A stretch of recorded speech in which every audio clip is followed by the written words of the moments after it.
வலியற்ற varicose vein சிகிச்சை எளிய 30 நிமிட செயல்முறை 7847045678.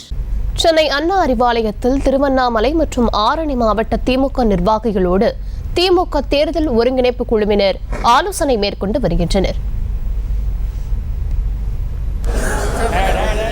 அமைச்சர் நேரு தலைமையில் இந்த திமுக நிர்வாகிகளோடு திமுக தேர்தல் ஒருங்கிணைப்பு குழுவினர் ஆலோசனை மேற்கொண்டு வருகிறார்கள். அந்த காட்சிகளையும் பார்த்து வருகிறோம். சென்னை அண்ணா அறிவாலயத்தில் திருவண்ணாமலை மற்றும் ஆரணி மாவட்ட திமுக நிர்வாகிகளோடு திமுக தேர்தல் ஒருங்கிணைப்பு குழுவினர் ஆலோசனை மேற்கொண்டு வருகிறார்கள்.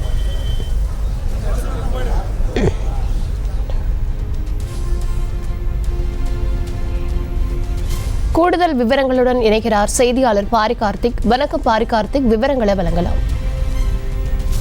வணக்கம். தொகுதி வாரியாக திமுக தலைமை ஏற்கனவே திமுக சார்பில் அமைக்கப்பட்டிருக்கக்கூடிய நாடாளுமன்ற குழு சார்பில் ஒவ்வொரு தொகுதி வாரியாக கிட்டத்தட்ட கடந்த 24ஆம் தேதியிலிருந்து இந்த பேச்சுவார்த்தையானது துவங்க இருக்கிறது. குறிப்பாக ஒவ்வொரு நிர்வாகிகளும் தனித்தனியே பேச்சுவார்த்தை அடிப்படையில் அவர்கள் கூறும் கருத்துக்கள் எடுத்துக் கொள்ளப்படுகின்றன. அதே போல ஒருங்கிணைப்பு குழு கூறும் கருத்துக்களும் எடுத்துக் கொள்ளப்படுகிறது. கிட்டத்தட்ட இன்றைய தினம் 8வது நாளாக இந்த தொடர்ச்சியாக இந்த நிர்வாகிகள் சந்திப்பானது நடைபெறுகிறது. அப்போது நிர்வாகிகள் சார்பில் தங்கள் வேட்பாளர் குறித்தும் அதே போல எங்களுக்கு தர வேண்டிய அதாவது கட்சியில் இருக்கக்கூடிய உட்கட்சி பிரச்சனை குறித்தும் கூறுகிறார்கள். அது தொடர்ச்சியாக ஏற்கனவே அமைக்கப்பட்டிருக்கக்கூடிய திமுக சார்பில் அமைக்கப்பட்ட நாடாளுமன்ற குழு ஒவ்வொருவருக்கும் அமைதியாக வேலை பாருங்கள்.